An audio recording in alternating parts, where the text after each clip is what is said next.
Olá, boa tarde. A palavra do ano passado foi pós-verdade, isso de acordo com o dicionário britânico Oxford. É quando os fatos importam menos do que os preconceitos. Ou seja, a mentira ganha força e influencia decisões políticas e eleições. Um bom exemplo disso é a vitória do presidente Donald Trump, que acaba de tomar posse na sexta-feira nos Estados Unidos. Nós estamos com especialistas aqui reunidos que vão nos explicar este fenômeno. O Pedro Doria é jornalista, colunista e escritor.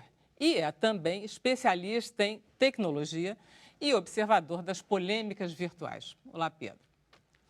A historiadora Isabel Lustosa, da Casa de Rui Barbosa, é especialista na história da imprensa brasileira e é uma estudiosa das ofensas através dos jornais. O seu livro, Insultos Impressos.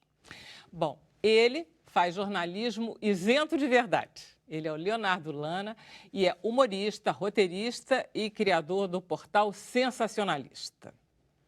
A Juliana Dalpiva foi repórter de vários jornais. Hoje ela é subeditora da agência Lupa, que é especializada em checar a velocidade de informações que circulam na mídia. O Glaucio Binder é publicitário, presidente da Federação Nacional das Agências de Propaganda e vamos ver como é que a pós-verdade afeta, inclusive, esse setor. Bom, o nosso debatedor de hoje é o jornalista, o radialista Marco Aurélio Carvalho, que apresenta todas as manhãs pela Rádio MEC Todas as Vozes. É um prazer enorme tê-lo aqui de novo. Vera, uma honra. Quando a gente fala assim, existiu uma crise de 29 e depois a pós-crise, a gente diz isso porque existiu uma crise de 29. Agora, existe uma pós-verdade? Bom, se a gente afirma que sim, quer dizer que a gente entende que existiu uma verdade. Só que a verdade tem seus truques. E as mentiras também têm seus truques, hein? É sobre esses truques que vamos falar daqui a pouquinho. Beleza, Marco Aurélio. Bom, deixa eu passar a palavra para a nossa produtora de web, a Camila Abreu, que ela vai dizer qual é a pergunta de hoje. Oi, Vera. Vai dizer como é que os telespectadores devem participar e como que eles participam. E aí, Camila? Oi, Vera, tudo bem? Olha, a pergunta de hoje é: você acha que todo boato tem um fundo de verdade? Para participar é só entrar nas nossas redes sociais, responder a pergunta ou deixar um comentário apenas. É só utilizar a hashtag sem censura. Maravilha. Obrigada, Camila. Nada. Vamos começar com o Pedro Doria. Pedro, o seguinte, você tem, inclusive, o teu e-mail, né, que a gente todo dia recebe, é um newsletter. Uma isso? newsletter, isso. E o que você tem conversado muito sobre essa eleição do Trump. Certo.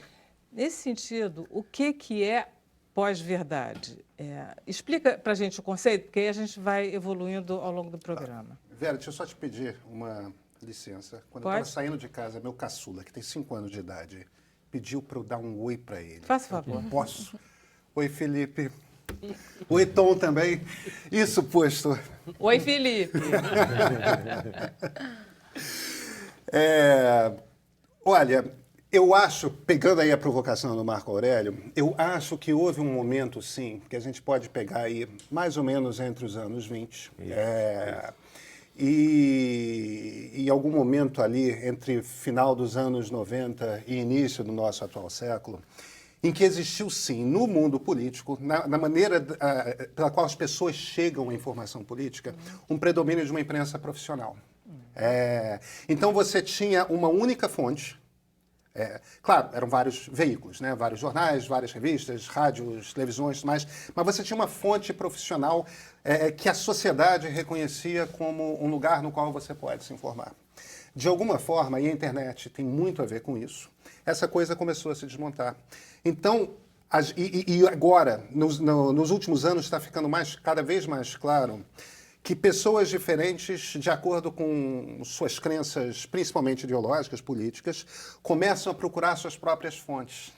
Então, você tem várias fontes de informação, cada vez mais a característica factual, a verdade, entendeu? Isso aqui pode ser confirmado de alguma forma, tem algum número, tem algum relatório, você tem indícios concretos de que essa política pública funciona ou não. Cada vez menos isso é percebido como um valor pelas pessoas.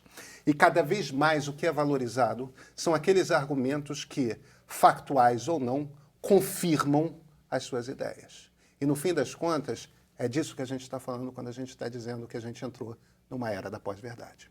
A gente está procurando a nossa turma e a confirmação de que tem várias pessoas pensando. A gente está, essencialmente, bem, não nós talvez, mas cada vez mais pessoas estão mais preocupadas em confirmar seus pontos de vista, não importa se baseados em fatos ou não.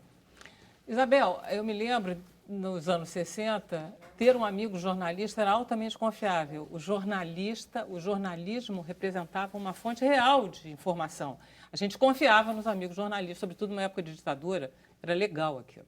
Mas essa história de boato e tudo não é nova, você estuda isso há anos. A imprensa que eu estudei da independência já fazia isso. Você já usava o jornal para criar um personagem, para criar um mito. Por exemplo, o 7 de setembro foi inventado pela imprensa. Foi aconteceu a independência. Pela imprensa, literalmente. A imprensa e, claro, na época a imprensa era tudo, né? Um Visconde de Cairu era um jornalista e era também um historiador. Mas a forma como a informação, a maneira como que ela é comunicada, é usada, essa é eterna. Foi sempre assim. Isso de pós-verdade, na verdade, é só um eufemismo para mentira. As mentiras estão ganhando status de verdade por causa dos meios de comunicação em geral. Quer dizer que nada mais antigo do que a pós-verdade. Nada mais antigo. O que matou os judeus lá na Alemanha? Não foi uma máquina de propaganda intensa, né, convencendo as pessoas que todos os males da Alemanha vinham dos judeus? Né? O que foi a propaganda na China mesmo, ou no Camboja, para liquidar intelectuais, etc. Então, essa máquina, essa maneira de utilizar a verdade, ela serve sempre a interesse. Marco Aurélio. Pois é, está aí, eu concordo plenamente com a Isabel, está aí um dos segredos, na minha opinião, dessa coisa. Eu discordo um pouquinho do Pedro e concordo com a Isabel.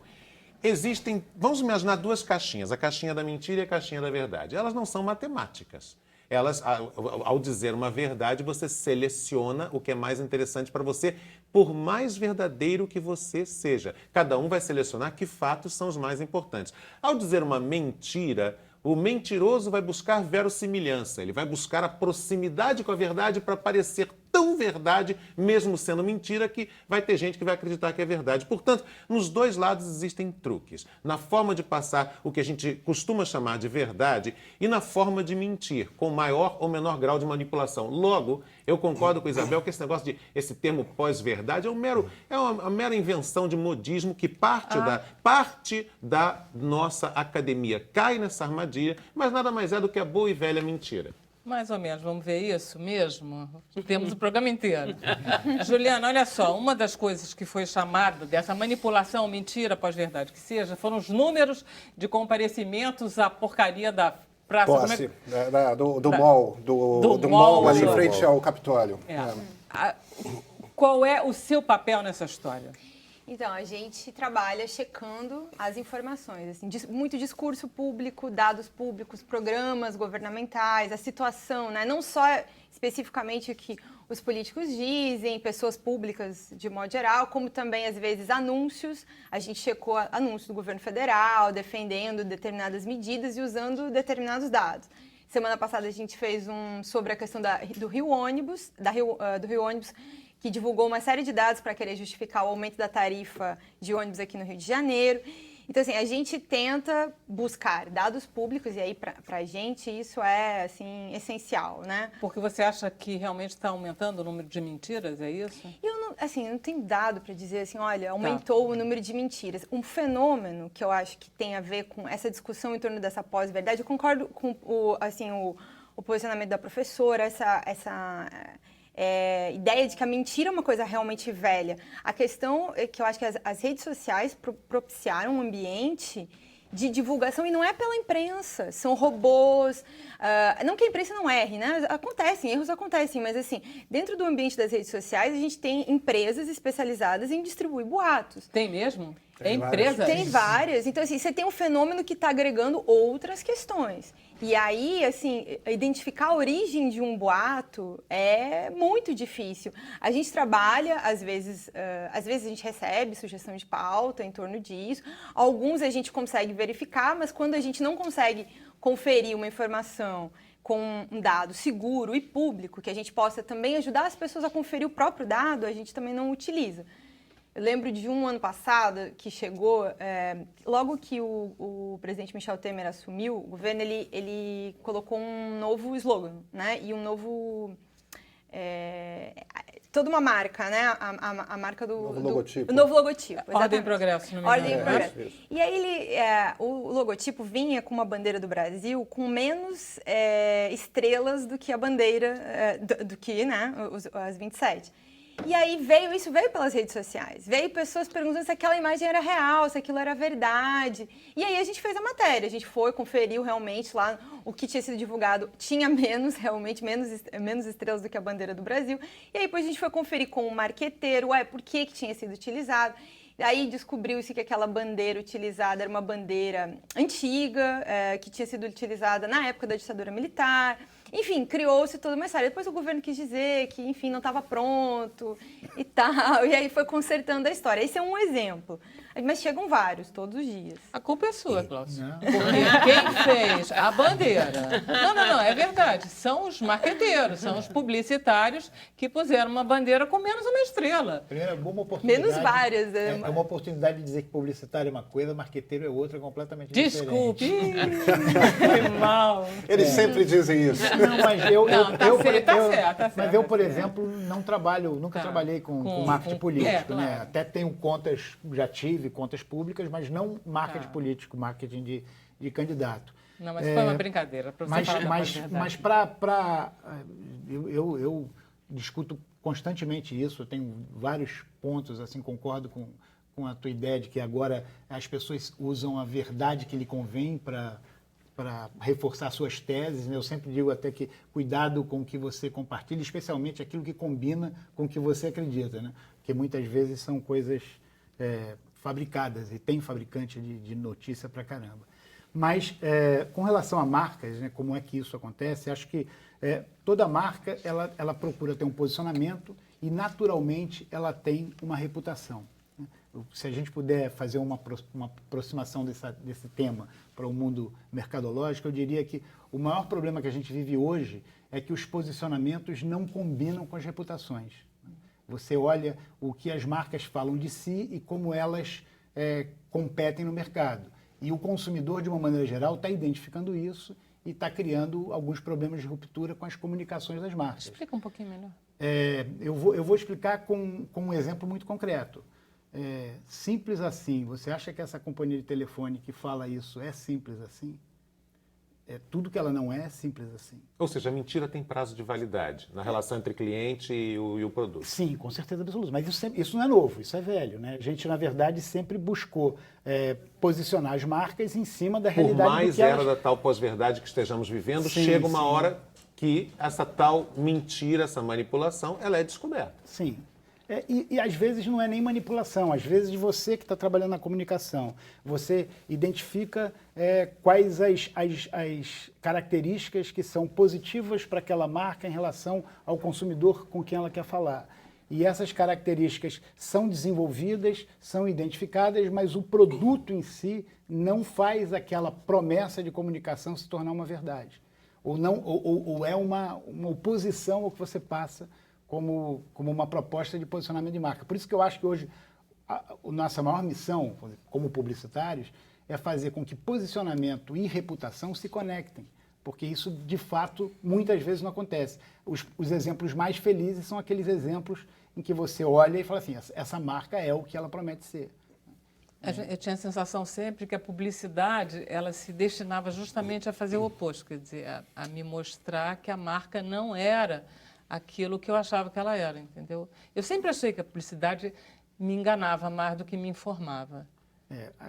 Especialmente aqui no Brasil, a gente tem mecanismos muito bons de controle disso, né? A gente tem o CONAR, que é um... Posso fazer uma E é observação? real. Eu levo... Aquele filme No, da propaganda, sim. aquilo ali é um exemplo claro. Quer dizer, é uma utilização dos mesmos recursos utilizados para vender sabão em pó, para vender uma boa candidato, causa, que é o fim da ditadura Pinochet. Então, de alguma forma, isso assim é um meio, né, para você alcançar determinado objetivo. Agora, tudo isso é um prato, né, Leonardo? Pelo visto, você que tem o site Sensacionalistas com ótimas ideias.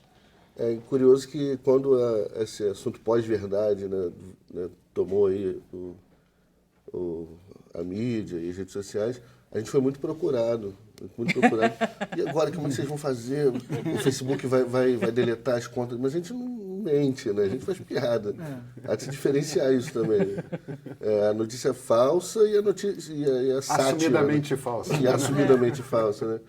O que também não deixa de ser perigoso, porque as pessoas, principalmente no começo, hoje menos, as pessoas confundiam às vezes, né? Dado o nível absurdo do tipo de notícia que a gente vê nos jornais, às vezes uma piada parece real, né? Então as pessoas confundem. Virou símbolo, né? E aí acabou virando o contrário. Quando sai uma notícia absurda num jornal de grande circulação, poxa, parece coisa de sensacionalista. Legal. O que está acontecendo que está tomando um peso político? Porque tem alguns fenômenos, tipo, a eleição do Trump agora virou um fenômeno da pós-verdade. Deixa eu pontuar uma coisa. Pode. Eu acho que na história da imprensa, eu acho, professora, que a gente concorda mais do que discorda. Existem vários momentos distintos na história da imprensa. Quando você pega ali no auge do iluminismo, final do século XVIII, Revolução Americana acontecendo, Revolução Francesa acontecendo, quase uma Revolução Brasileira acontecendo. Quando você pega ali, a característica dos jornais é essencialmente panfletária. São jornais partidários. Você pega os Estados Unidos, Alexander Hamilton tinha o seu, Thomas Jefferson tinha o seu, e eram jornais essencialmente de propaganda de um e de propaganda negativa contra o outro. E esse é um fenômeno. Aí você tem um momento que a imprensa começa a ficar grande. Os americanos meio que inventam a imprensa moderna. Aí, ao longo do século XIX, a imprensa fica grande, é uma imprensa barbaramente sensacionalista, que bota a manchete que for para fazer algum dinheiro. Até que tem esse momento ali, na virada do século XX, nas primeiras décadas, que é muito marcado pelo New York Times, é muito marcado pelo surgimento da revista Time, da revista New Yorker, que alguns empresários de comunicação começam a perceber que é um bom negócio. A inventar o profissionalismo que é um da bom imprensa, negócio né? você separar o que a gente chama de igreja do Estado, ou seja, quem cuida da publicidade não consegue interferir na redação, você dá para a redação uma independência, e aquilo, você vender credibilidade, que é uma coisa que você tem que conquistar, de alguma forma vem e se transforma em lucro. E é isso que domina, é essa tese que domina nos Estados Unidos e na Europa boa parte do século XX. No Brasil, esse processo de modernização, eu escrevi recentemente um livro sobre o tenentismo, os 18 do Forte são invenção da imprensa. Não eram 18, a história é muito mais complicada, tudo mais. Quer dizer, isso continua no Brasil durante um determinado momento. Agora, a partir ali de meados dos anos 50, começa a haver também um processo de profissionalização da imprensa, que vai desde como que você estrutura o texto, entendeu? Que é o lead, o sublead, a pirâmide invertida, aquela coisa das informações mais importantes em cima e embaixo. Aí começa a trazer critérios de apuração, você começa a ter... E isso fica muito forte na imprensa brasileira ao longo dos anos 60 e 70, que são período de uma censura bárbara. Nos anos 80 produz-se grande jornalismo, nos anos 90 produz-se grande jornalismo. Agora, existe esse momento, que é um momento muito particular. Você pode até dizer que a história tem ondas, em que em determinados momentos uma coisa é mais valorizada, outra coisa é menos.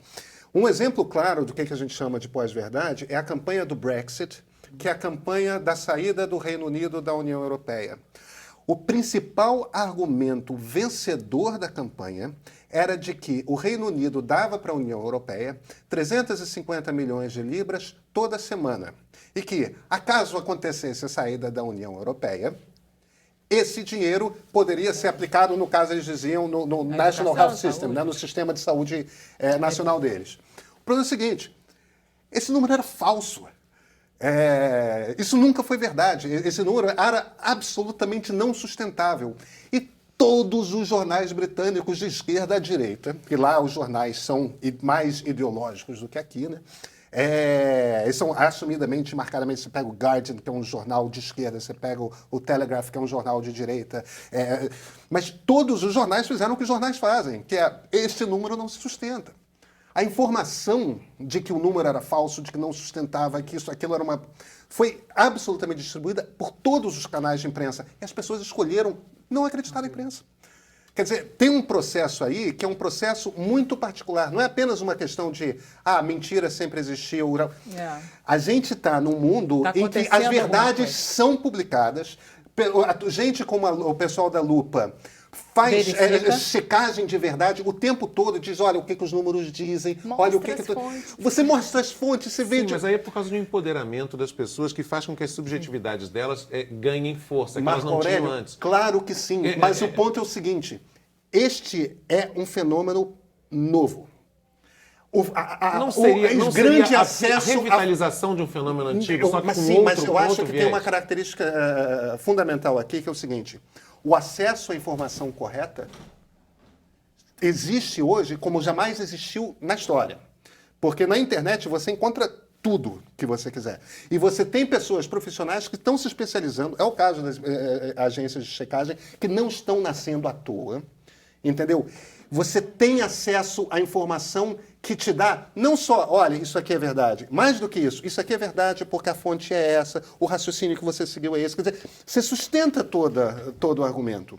E aí as pessoas escolhem simplesmente olhar para aquilo e não confirma o que eu estou pensando. Não acredito. Não. Sim, mas o que eu estou ressaltando é o seguinte, que o próprio Humberto Eco, em 1962, na sua obra Aberta, ele já alertava...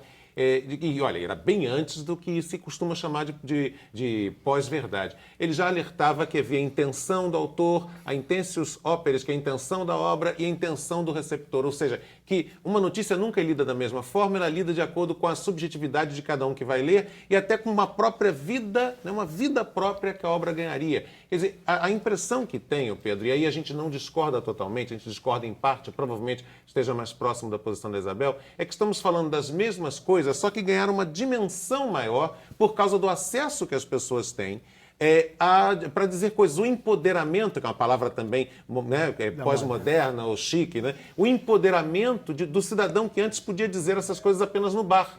Conversando com os amigos. Mas eu concordo inteiramente com você. O problema é uma questão de gradação. Você aumentou o volume do impacto disso. Agora, quando os americanos lá inventaram o conceito de uma república democrática, que foi evidentemente evoluindo ao longo dos séculos, sempre esteve na base de que, isso aqui informa se houver um público informado. Isso aqui funciona se houver um público informado. Se as pessoas, de alguma forma, buscarem informações para usar de informações, entendeu? E suas crenças, naturalmente, ideológicas, etc., mas sempre baseado em informações. É assim que você vota.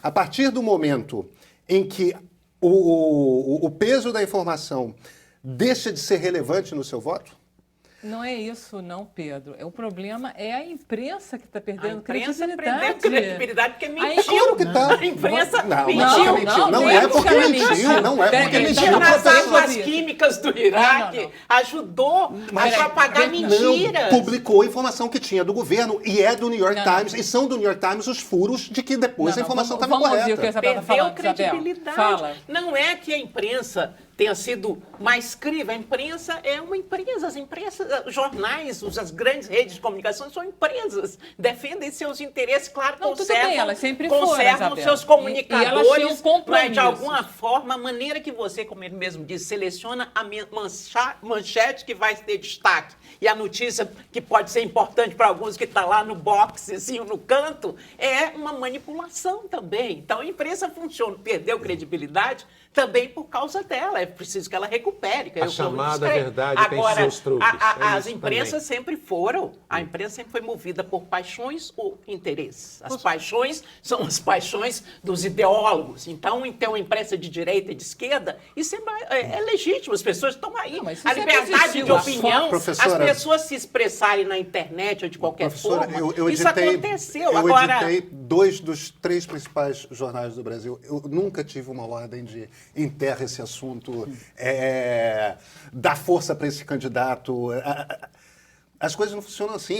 Eu entendo que existe uma crença e uma percepção cada vez maior de que as coisas funcionam assim. E eu acho que essa crença, que não é necessariamente baseada em fatos, entendeu? É baseado naquilo que as pessoas querem acreditar. Eu acho que essa crença tem muito a ver, sim, com o processo. Nisso eu concordo. A imprensa perde credibilidade.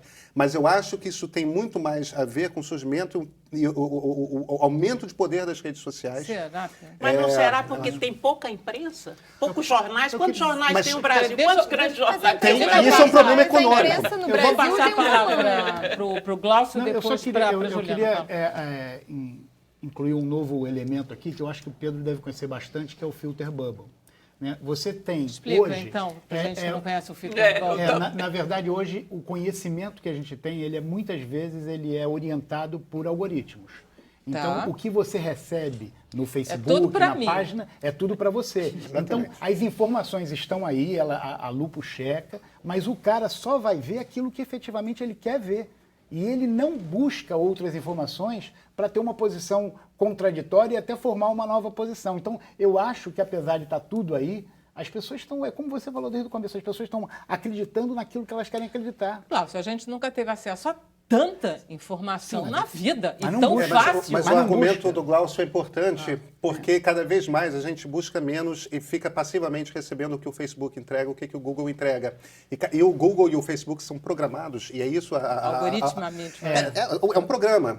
Como o interesse das empresas é manter o sujeito dentro do Facebook, mas a maior quantidade de tempo possível, manter o sujeito dentro do Google a maior quantidade de tempo possível, ele vai aprendendo o que você gosta de ler e te entrega cada vez mais daquilo e cada vez menos de todo o resto. Então você vai criando a impressão de que todo mundo pensa parecido com você.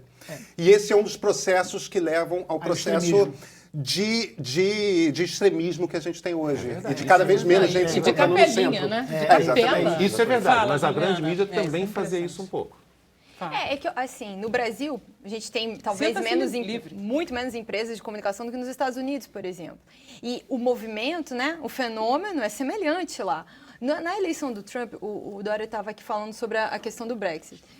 Na eleição do Trump, nos Estados Unidos, se não me engano, o último relatório de quantidade de plataformas de checagem que foi lançado no final do ano passado, só nos Estados Unidos eram um número entre 40 e 60 plataformas de checagem como a Lupa nos Estados Unidos, em diferentes veículos de comunicação independentes ou internas. Assim, o Washington Post tem um serviço, por exemplo.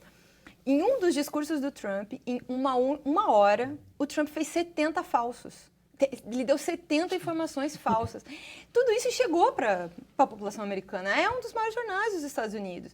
E, assim, a gente acompanhou o trabalho de vários outros colegas.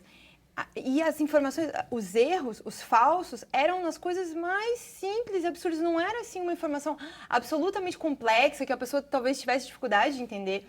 Era tipo, o Obama ajudou a criar o Estado Islâmico. Claro, assim, esse jornalista sabe? é um Desse safado, jeito. porque não sei o quê, né?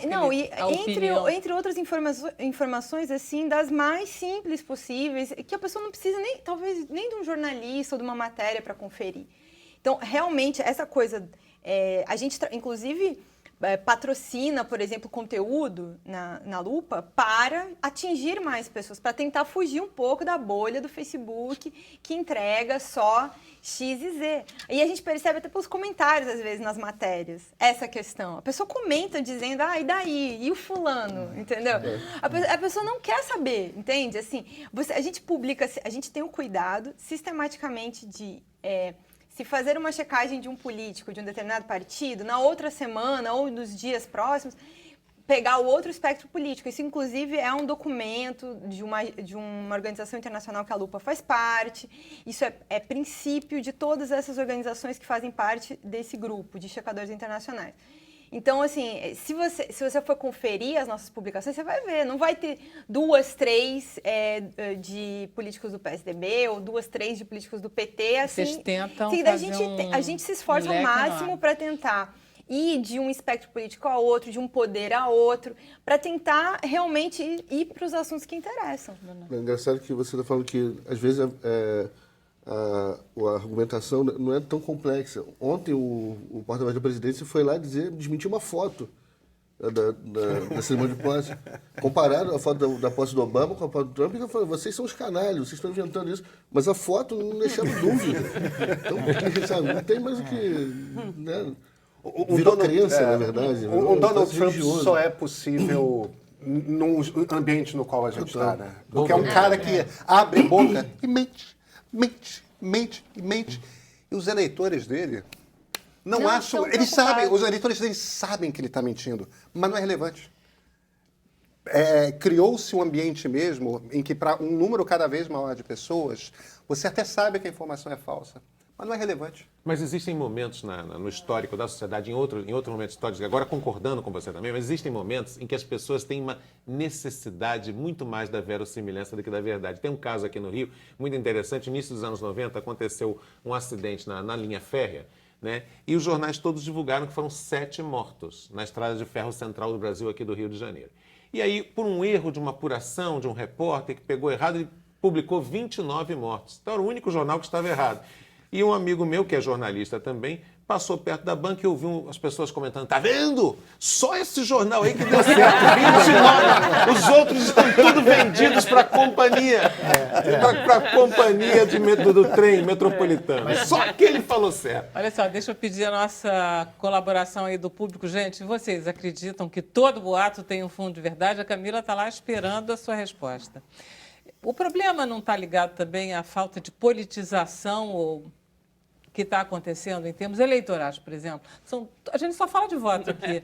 A saída da Inglaterra, o Brexit e mais a eleição do Trump são fenômenos que estão comprovados por votações de milhares e milhões de pessoas, né? Isso está ligado à vida política, Isabel, não está ligado a outra coisa, não está ligado à minha, entendeu? Eu estava contando outro dia aqui que lá nos anos 90 dizia-se que na internet tinha a prova cabal de que os Estados Unidos estavam declarando a Amazônia parte dos Estados Unidos e que as crianças americanas aprendiam que a Amazônia era deles.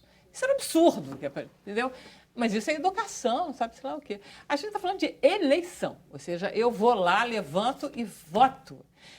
Que eleitores são esses que a gente acabou formando ao longo desses anos, Isabel? Você faz política desde que eu te conheço. Pensamento crítico, né? Aquela história da escola sem pensamento crítico. As pessoas precisam. Aí sim, a ideia de que você tenha várias fontes para pensar criticamente aquela notícia, não lê nesse grande jornal, lê naquele blog, lê naquele outro, vê o que é a imprensa internacional, é uma forma de você se defender da manipulação, né? De ficar no rebanho, numa caixinha, sem se comunicar com as outras ideias, as outras visões. O que eu acho é que houve um trabalho, aí entrando numa questão mais filosófica, a questão do pós-modernismo, da destruição de determinados valores de humanidade, na crença, na caridade, na solidariedade, que você não deve bater no mendigo, que você não deve torcer para que os presos sejam decapitados, que você... as reações das pessoas na internet, uma amiga, Margarida Lacombe, disse, eu vi as pessoas no Facebook, uma moça roubou uma bolsa e as declarações de pessoas da mesma classe, enfim, ela tem que ser decapitada, não sei aonde. Então, isso se perdeu, é disso que a gente está falando, assim, essa pós-verdade é o produto de um pós-modernismo que destruiu, dentro das ciências humanas mesmo, os sentidos da verdade, da razão, determinados princípios que foram criados no iluminismo e que foram sendo destruídos pela relativização. Tudo é a mesma coisa, o que tem, que diferença faz? Então as pessoas perderam determinados valores de humanidade que são um produto da cultura ocidental, sim, né? E que precisa ser repensada no âmbito das ciências humanas. Não é só uma questão de número também, Pedro, porque, olha só, eu me lembro que 20 anos, 30 anos, 40 anos atrás, era o Sivuca, não era o deputado, que dizia bandido bom, bandido morto? Que é um pouco esse astral que nós temos hoje em dia nas redes. É um pouco esse tipo de... ódio. De extremismo burro. Você tem várias formas de ódio na rede. Você tem ódio de esquerda e você tem ódio de direita. E o ódio de direita, inevitavelmente, descamba para o fascismo. Isso você sempre tem esse deputado federal, era o Sivuca, hoje é o Bolsonaro, que que acaba fazendo um discurso particularmente Mas, agressivo Pedro, mesmo. olha só, na época do impeachment da Dilma, a gente viu posições extremistas absurdas de ambos os De lados. ambos os lados, De ambos vimos, os lados. vimos. O E as mundo pessoas está polarizado. ficaram com ódio umas das outras, seu maior amigo. Vera, o mundo está polarizado. Tá. O mundo É? está polarizado. Mas vem cá, Gente, republicano tá e polarizado, democrata. desculpe, no Facebook só. Mas olha, não é. É no mundo inteiro. Basta ver a Você, Europa, o que tá acontecendo lá com os prestar imigrantes. atenção, para prestar atenção. Estados Unidos, republicano não fala com democrata no Congresso. O Congresso serve para que os dois flancos políticos e os determinados, os centros, evidentemente, encontrem uma maneira de dialogar.